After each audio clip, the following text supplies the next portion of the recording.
Глава 49. Увидев, что Сэлянь направился прочь, Лан Цаньцу немедля воскликнул: «Стой!» И Сэлянь действительно остановился.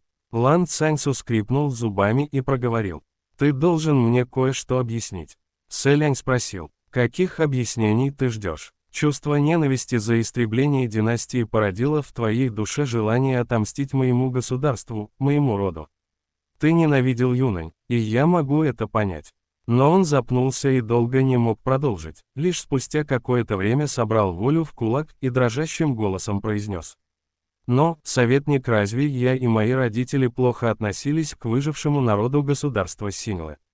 Многие потомки Синьлы стали моими хорошими друзьями, я всегда делал все возможное, чтобы защитить их.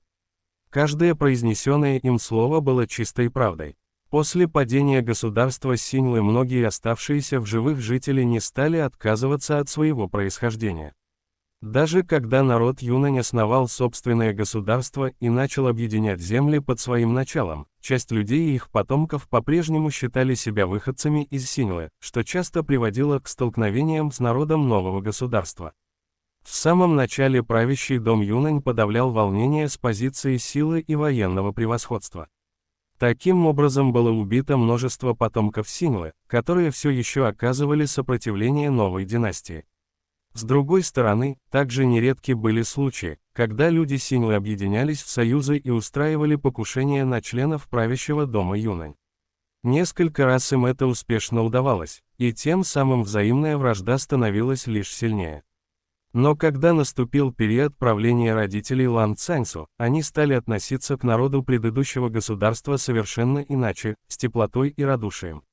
Они непрестанно прикладывали усилия, чтобы объединить два народа, нового государства и старого, и даже, несмотря на протесты, решились на почти немыслимый по тем временам жест – даровать отпрыскам правящего дома Синьлы титул князей. Все лишь для того, чтобы выразить искренность своих намерений, проявить уважением к прошлой династии. Так и Лан Цаньцу никогда не относился предвзято к народу Синьлы из-за ненависти, которую испытывали друг к другу предшествующие поколения. Личность советника Фан Синя всегда покрывала завеса тайны, он никогда не раскрывал своей личности, и потому никто не знал, что же за человек явился убийцей, омывшим кровью пир чистого золота. Однако вражда между народами Синьлы и Юнань была слишком глубока, и с какой бы стороны ни случилась беда, все непременно решили бы, что это дело рук другой стороны, пускай и совершенное не в открытую. Поэтому выжившие по счастливой случайности члены императорской семьи Юнань и чиновники государства все как один считали, что за случившимся стоят люди народа Синьлы. Многие стали предлагать воспользоваться произошедшей трагедией в качестве предлога и окончательно истребить остатки народа Синьлы. Однако любые подобные предложения решительно отвергались Лан Цаньцу. Его непреклонная решимость сохранила бесчисленные жизни людей народа Синьлы, не позволила им нежданно-негаданно пострадать от внезапного бедствия и предотвратила массовое убийство невинных. Вот только, оглядываясь назад, теперь он чувствовал себя настолько же горько, насколько добродетельно тогда поступил. Он вовсе не считал свое решение напрасным, просто чувствовал горечь обиды. Правильный поступок никогда не напрасен. Но все же, когда сам делаешь добро, но при этом не получаешь добра в ответ, трудно избежать подобных переживаний. Глаза Лан Цаньцу покраснели, когда он спросил: «Советник, в чем мои поступки оказались недостаточно хороши? В чем ошиблись мои родители? Что заставило тебя так отнестись к нам?» Чем больше он погружался в подобные мысли, тем больше чувствовал несправедливость, и даже смог приподняться с земли, невзирая на сковавшую его жая. «Тебе самому не кажется, что ты должен дать мне хоть какой-то ответ?» Сэлянь произнес: «Я не могу его тебе дать». Он сказал это столь прямолинейно, что Лан Цаньцу поперхнулся от гнева. «Советник, ты сильно изменился.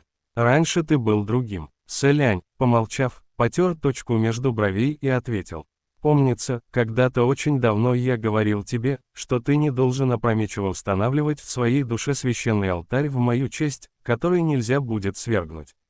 Я совсем не похож на тот образ, который ты создал в своем воображении. В итоге разочарование постигло лишь тебя самого». Лан Цаньцу снова опустился на землю и пробормотал: Тот, кого я знал тогда, и тот, кто ты есть сейчас, кто из вас настоящий. Я уже не в состоянии различить.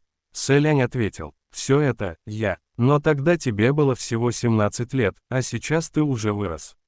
Неудивительно, что и вещи, которым тебя приходится обучать, стали другими. Лан Цаньцу закрыл было рот, но потом вдруг выпалил. Ты потому решил превратить мои 17 лет в кошмар, что твои собственные 17 лет были сущим кошмаром. Сэлянь промолчал. Не дождавшись ответа, Лан Цаньцу в гневе проревел. Если ты хотел именно этого, то я не доставлю тебе такого удовольствия. Его слова заставили Сэляня чуть округлить глаза. Лан Цаньцу не мог встать, но его взгляд горел ярче звезд, в голосе звучала сила и уверенность, и казалось, что в зрачках танцуют всполохи белого пламени. Не-то в порыве злости, не-то бросая вызов, он злостно выкрикнул.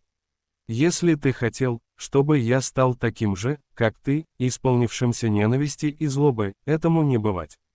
Если ты хотел заставить меня, так же, как ты, опустить руки и перестать бороться, я и этого не допущу.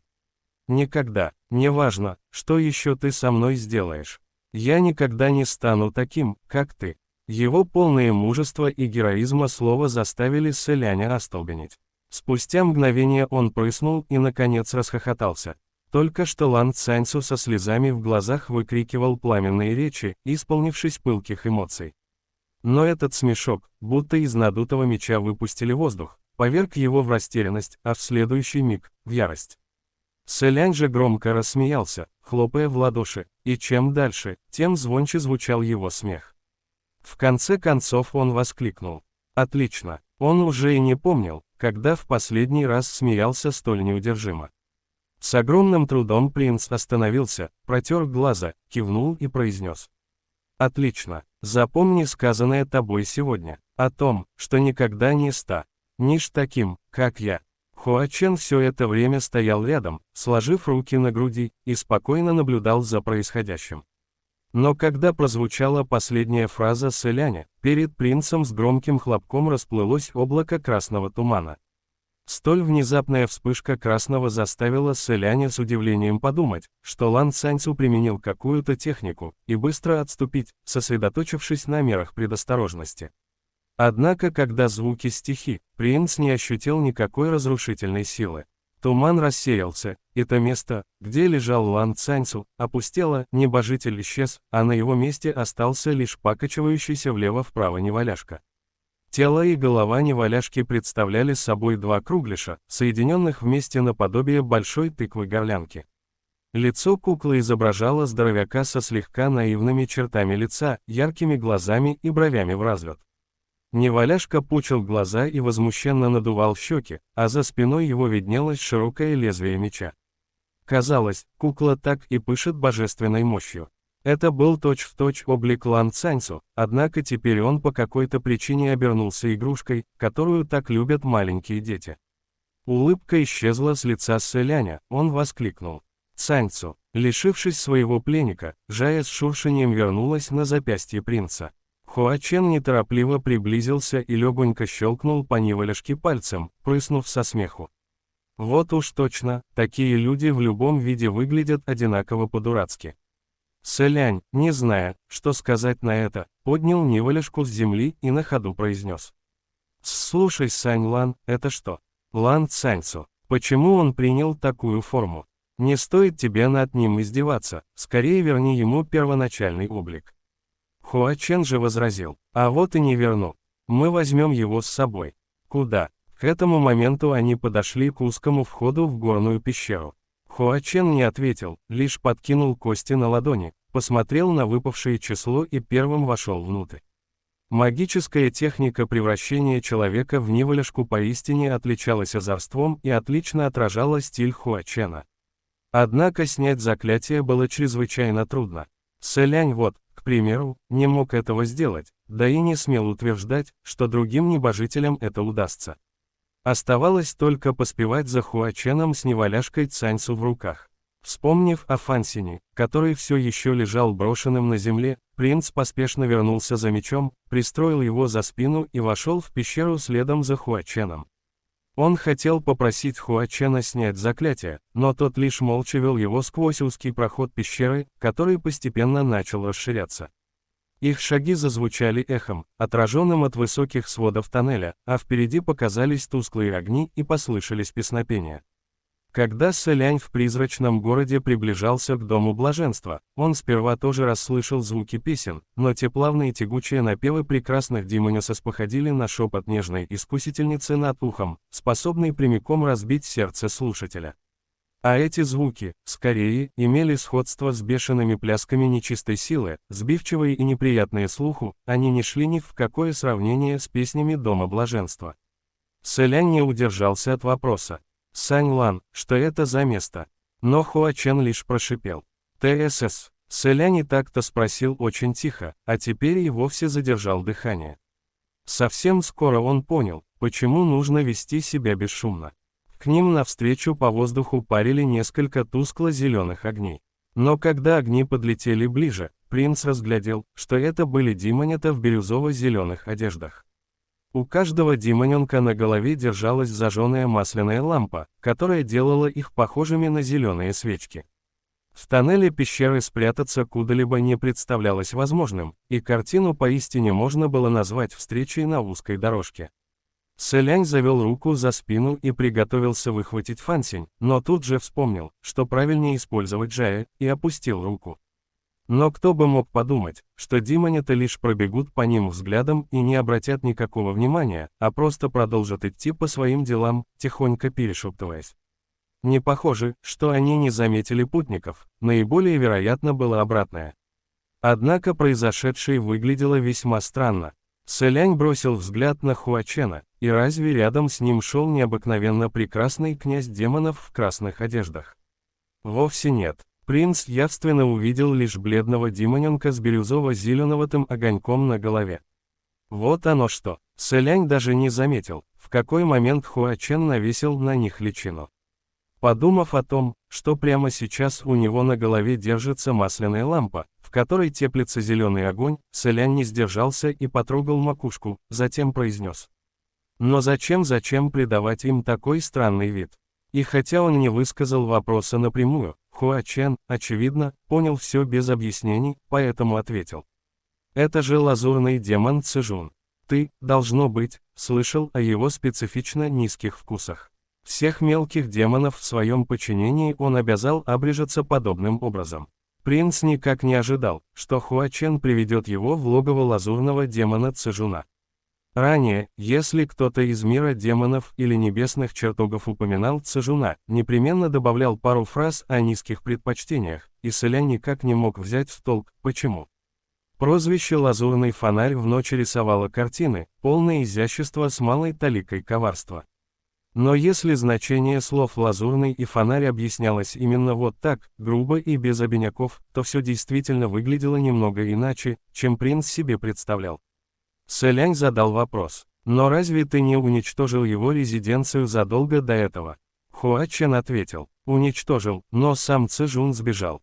А после потратил 50 лет на то, чтобы отстроить новое гнездо». Сэлянь положил неваляшку Цаньцу за пазуху и, убедившись, что вокруг никого нет, тихо спросил. «Сань Лан, ты пришел сюда, чтобы найти Цзэжуна. Может быть, сначала снимешь заклятие с Цаньцу. Пусть он уходит, а я отправлюсь вместе с тобой, идет». Однако Хуачен нетерпящим возражений тоном ответил. «Нет, возьмем его с собой. Я хочу, чтобы Лан Цаньцу кое с кем познакомился». Сэлиню это показалось странным. Ведь, судя по тону Хуачена, он не воспринимал Лан Цаньцу всерьез, но с кем же тогда хотел его познакомить, раз привел сюда специально? Вопрос для обеих сторон прозвучал бы затруднительно, поэтому Сэлиню стало неловко продолжать расспросы.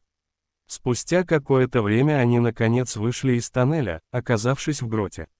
Однако тут же их взору предстало еще больше горных тоннелей. Внутри горы тут и там мелькали вырытые лазы, и всякий широкий грот соединялся вереницей тоннелей с другими гротами.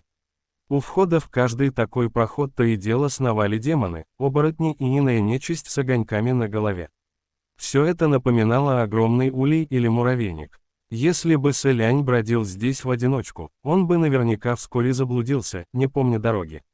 Однако Хуачен словно находился в своем собственном доме, ни секунды не сомневаясь, он сновал по тоннелям, переходя из грота в грот, спокойно и уверенно, будто знал дорогу как свои 5 пальцев. Они все еще скрывались под маской демонет с огнями на голове, и Сэлянь, видя, что никто не препятствует им, облегченно выдохнул. Хуачен, решив, что принц вздохнул, спросил.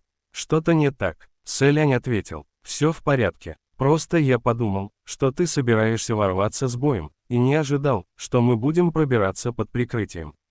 Я не очень силен в сражениях, поэтому и выдохнул с облегчением». Его фраза «не очень силен в сражениях» отражала его искренние душевные переживания. Битва всегда бывает быстрым и эффективным способом решения проблемы, но справиться с ее последствиями подчас весьма затруднительно.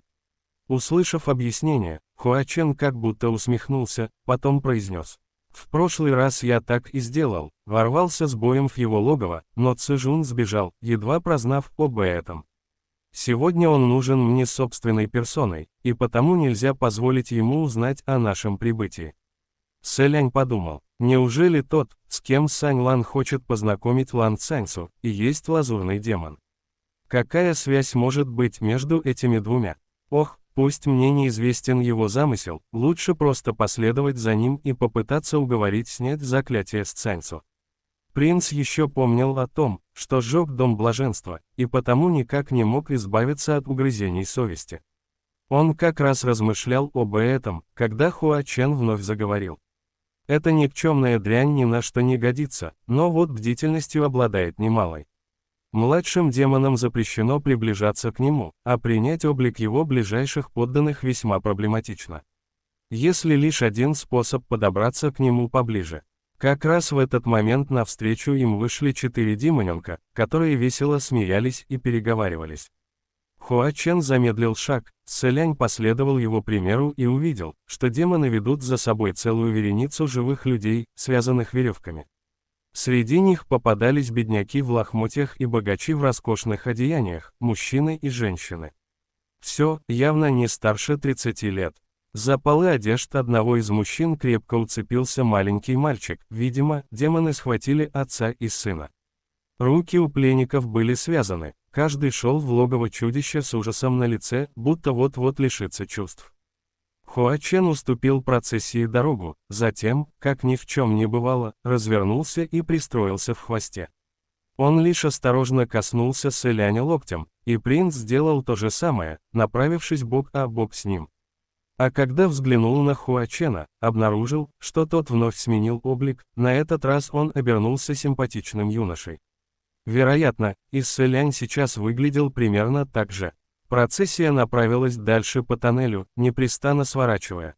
Младшие демоны, кажется, были весьма довольны тем, что им досталось столь ответственное поручение, при этом не забывали прикидываться большими начальниками, на каждом шагу покрикивая на пленников. «Потише там, не вздумайте плакать. Если вы предстанете к столу нашего благороднейшего господина с зареванными лицами, перемазанные соплями и слезами, он вам покажет, что значит жизнь страшнее смерти. Что касается 3 непревзойденных среди 4 величайших бедствий, о них не ходило даже слухов о поедании человечины, лишь лазурный демон Цзэжун отличался подобной прожорливостью. Неудивительно, что и соратники, и враги в один голос насмешливо отзывались о нем ни других посмотреть, ни себя показать. По всей видимости, тот единственный способ подобраться к лазурному демону, о котором говорил Хуачен, затесаться среди его добычи на съедение. Сэлянь на ходу попробовал поймать ладонь Хуачена, и когда коснулся ее в первый раз, тот немедля окаменел и как будто попытался вырваться. Сэлянь, конечно же, это заметил, но сейчас ситуация была не та, чтобы задумываться о чем-то другом. Поэтому он лишь покрепче сжал руку Хуачена и аккуратно написал на ладони одно слово «спасти». Раз уж они натолкнулись на пленников, Сэлянь считал своим долгом спасти несчастных. Поэтому и изложил Хуачену дальнейшие действия, которые собирался предпринять. Когда Сэлянь дописал слово, Хуачен мягко сложил пальцы, сжав ладонь.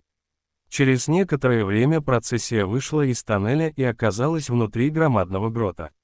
В глаза Селиню тут же бросилось несметное множество чего-то черного, принц прищурился, но еще не успел ничего разглядеть, как Хуачен схватил его запястье и на тыльной стороне ладони написал: «Осторожнее, не задень головой». В самом начале Селиню показалось, что под потолком пещеры висит какая-то ветошь, длинными лохмотьями свешиваясь вниз. Но стоило ему приглядеться, и зрачки принца мгновенно сузились: разве это ветошь? Ясно ведь, что это было огромное множество подвешенных за ноги людей, которые безвольно покачивались в воздухе. Лес подвешенных. Однако этот лес не орошал путников кровавым дождем, поскольку все трупы давно высохли, ни капли крови в них не осталось, вся вытекла. Выражения на лицах несчастных отражали ужасные страдания, разинутые рты застыли в беззвучном крике, а лица и тело покрывал слой кристаллов, похожих на иней. Это была соль. В самой глубине грота горели яркие огни, располагалась кушетка для сидения и длинный стол, на столе расставлены золотые чарки и яшмовые блюда. Обстановка выглядела столь роскошно и великолепно, что больше походила не на глубокую горную пещеру, а на настоящий пир в императорском дворце. У дальнего края стола виднелся огромный котел, в котором могли свободно плавать и плескаться несколько десятков человек. В котле бурлила и выплескивалась через край ярко-красная кипящая жижа.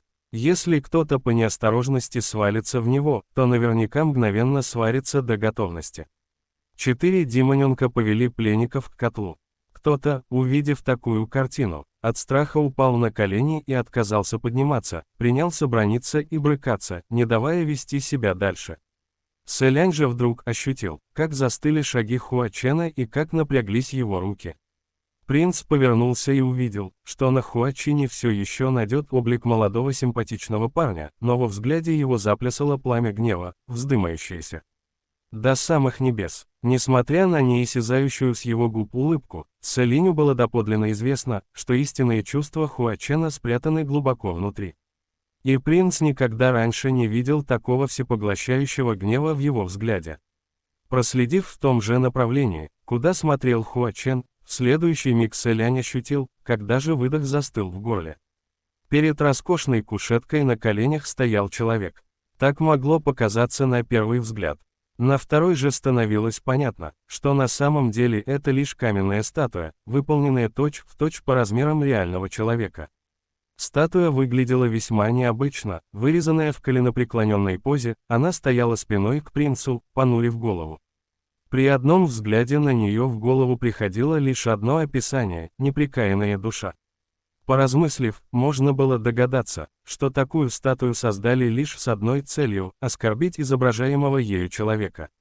Селиню не требовалось даже обходить статую с другой стороны, ему и без того было известно, облик каменного изваяния полностью повторял его собственные черты.